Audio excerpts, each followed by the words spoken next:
Hey, this is Pastor Mike. Thanks for joining me today for PerkStream. I hope that you're encouraged as we talk about the character of our good God.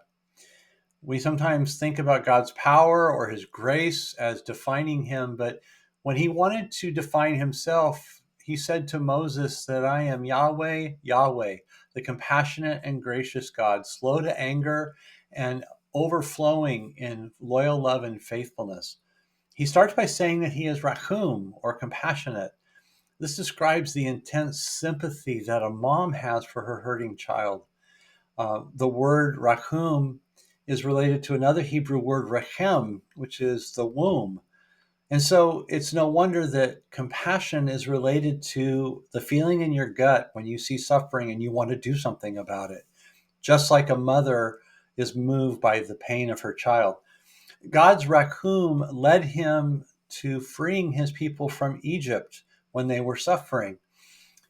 And as he did this, he led them out. And at times they didn't want to respond to his rachum. They did other things, like when Moses was up on the mountain getting the Ten Commandments, they created a golden calf, even though God had told them specifically, don't make any idols.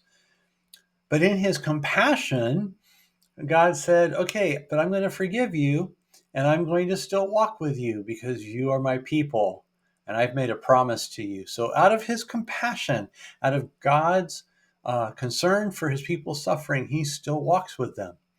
And it's that same compassion that caused Jesus to step into our plight, our living arrangement.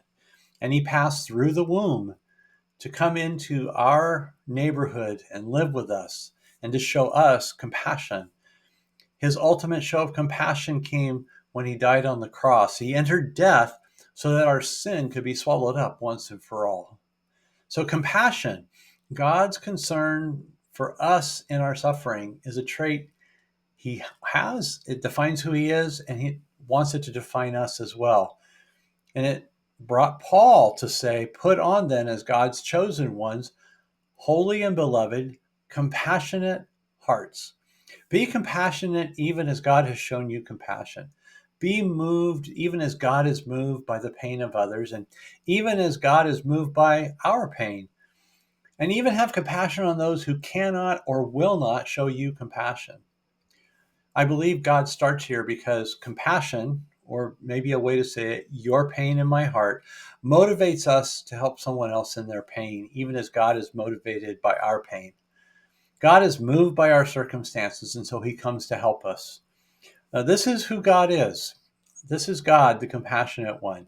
And when we receive his compassion, we can also learn to show it. So let's rejoice in our compassionate God, and let's be moved by the things that move the heart of God. God bless you and have a great day.